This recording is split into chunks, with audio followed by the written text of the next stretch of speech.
सालों पहले की बात है, जब कंबलगढ़ की राजकुमारी राजमहल के बगीचे में टहल रही थी। उसी बगीचे में कामगार आर्यन घास काटने का काम करता था। राजकुमारी और आर्यन की आंखें एक दूसरे से टकराती हैं और दोनों एक दूसरे के प्यार में गिर जाते हैं। राजकुमारी ये बात अच्छे से जानती थी कि उसके पिता उसकी शादी कभी किसी गुलाम से नहीं कराएंगे, इसीलिए दोनों राजमहल से भागकर शादी करने का तय करते हैं। राजकुमारी आर्यन को कई सारे सोने और चांदी की मुद्राएं देती है और कहती है, तुम मुझे राज्य के बाहर मिलना, मैं तुमसे वहीं मिलूंगी। अब जाओ। रात का समय हो जाता है। राजकुमारी अपने महल से भागकर राज्य के बाहर पहुंच जाती है और आर्यन का इंतजार करने लगती है, मगर आर्यन वहां नहीं पहुंचता है। राजकुमारी को अब डर सताने लगता है क्योंकि धीरे धीरे सूरज उग रहा था। वो जानती थी कि अब तक ये बात उसके पिता को मालूम पड़ गई होगी। ना आर्यन आया और ना ही वो वापस महल में जा सकती है। धोखा, तुमने मुझे धोखा दिया। राजकुमारी होकर भी मैंने तुमसे प्यार किया था, मगर चंद पैसों के लिए तुमने मुझे धोखा दिया। मेरी माँ ने मुझसे कहा था कि लड़के जात पर कभी भरोसा नहीं करना चाहिए। आज ये बात भी सच हो गई। मैं कुंवारी ही मर जाऊंगी। मुझे शादी का सुख भी नहीं मिला।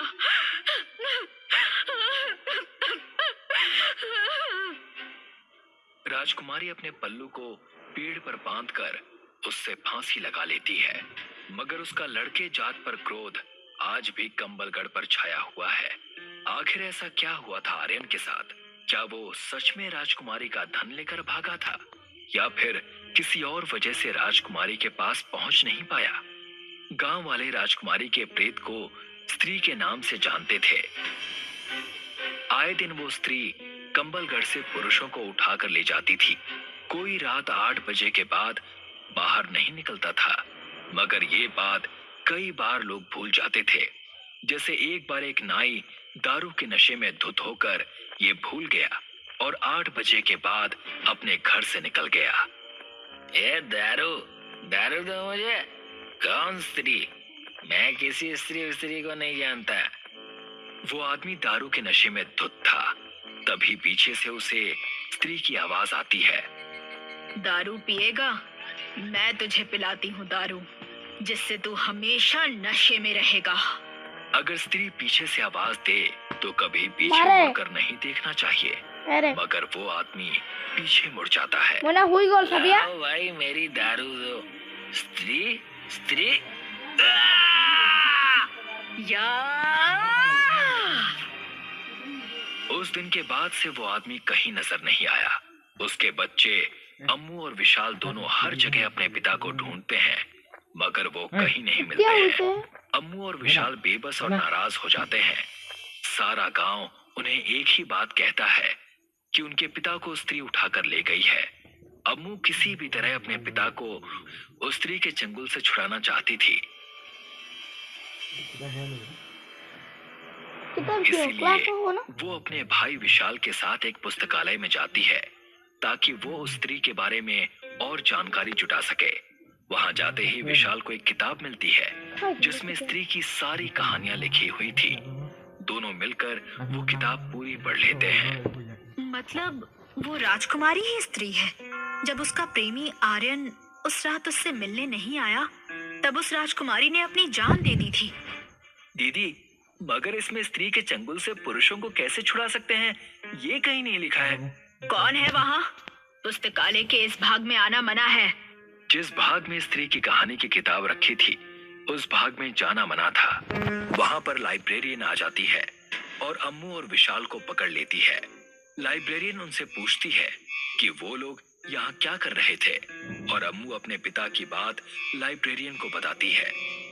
तो तुम दोनों अपने पिता को उस स्त्री के चंगुल से छुड़ाना चाहते हो। उस स्त्री ने कई पुरुषों को गायब किया है, मगर आज तक कोई वापस नहीं आया। प्लीज आप मुझे बताइए कि मैं अपने पिता को उस स्त्री से कैसे छुड़ा सकती हूँ। लाइब्रेरियन शेल्फ में से एक किताब निकालती है। किताब का नाम सरकटा होता है। स्त्री पुरुषों से नफरत करती है क्योंकि उसे लगता है आर्यन ने उसे धोखा दिया था। मगर क्या सच में आर्यन राजकुमारी को धोखा देकर उससे पैसे लेकर भागता है? इस किताब में आर्यन की कहानी है और तुम्हारे सवाल के सारे जवाब भी। ऐसा क्या हुआ था उस रात आर्यन के साथ? तुम मुझे राज्य के बाहर मिलना, मैं तुम्हें वहीं मिलूंगी। अब जाओ। ठीक है, जैसे ही रात होगी तुम इस महल से भाग जाना। मैं ये सोने चांदी की मुद्राएं लेकर राज्य के बाहर मिलूंगा और हमेशा हमेशा के लिए हम इस राज्य से दूर चले जाएंगे।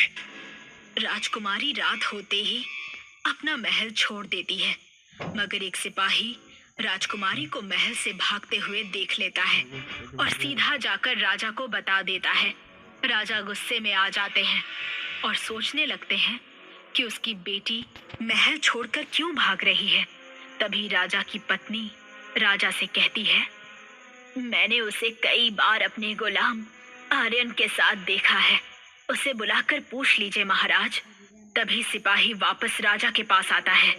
महाराज, बगीचे की देखरेख करने वाला आर्यन महल से सोने चांदी की मुद्राएं लेकर भाग रहा था। हमने इसे पकड़ लिया है।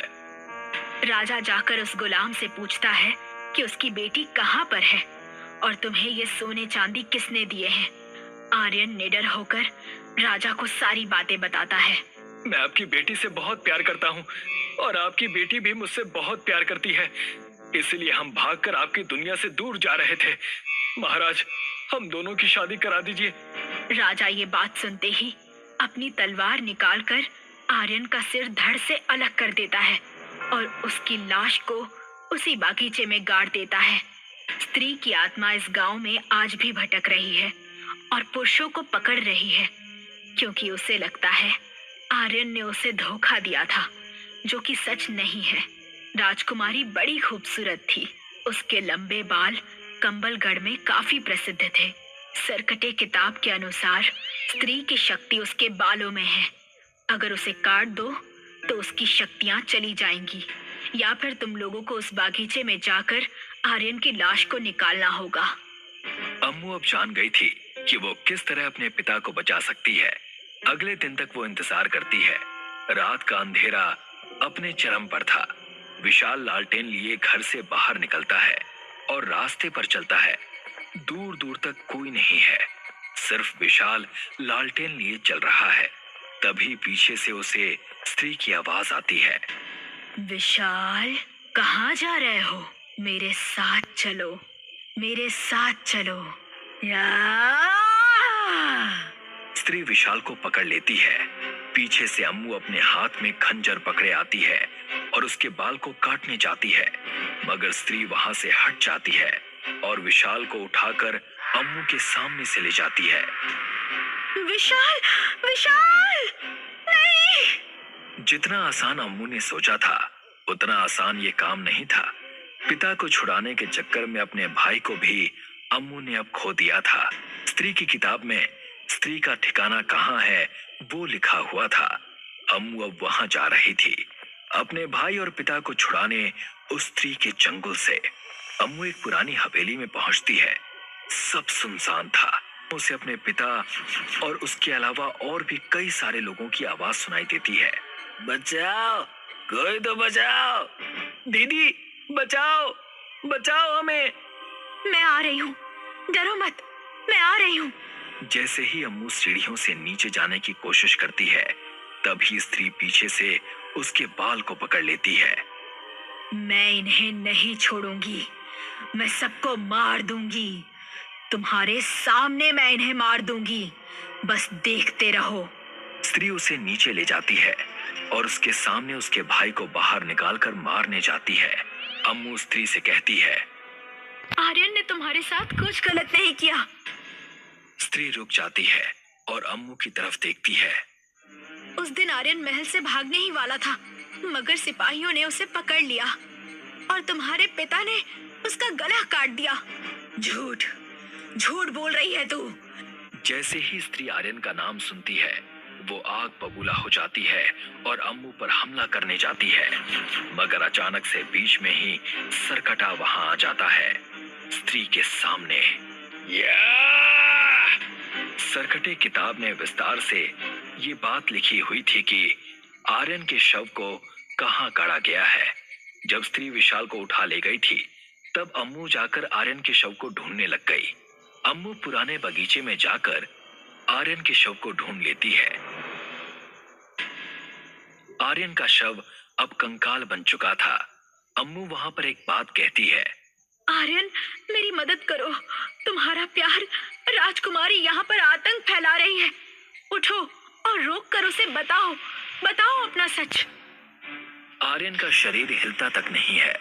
अम्मू ये सोचती है कि आर्यन का शरीर किसी काम का नहीं है, इसीलिए अम्मू वहां से चली जाती है। अम्मू के जाते ही आर्यन का कटा हुआ सर हवा में उड़ने लगता है और वापस जीवित हो जाता है।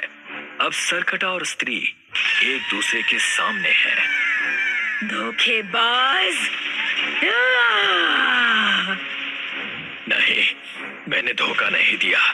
मैं जब तुम्हारे पास आ रहा था, तभी तुम्हारे पिता के सिपाहियों ने मुझे पकड़ लिया और तुम्हारे पिता ने मेरा गला काट दिया। मेरा शरीर तो मर गया, मगर मेरी आंखें तुम्हारा चेहरा देखने के लिए आज तक जिंदा हैं। सच में? क्या ऐसा हुआ था? हाँ, मैं तुमसे बहुत प्यार करता था। अम्मू खंजर उठाती है और स्त्री की चोटी काट देती है। स्त्री और सरकटा दोनों गायब हो जाते हैं और अम्मू गांव के सारे पुरुषों को स्त्री के चंगुल से छुड़ा कर ले आती है। सरकटा और स्त्री दोनों ही चले जाते हैं। प्रणव अपने कॉलेज की छुट्टियों में रिया के साथ उसकी दीदी के घर भागलपुर आया।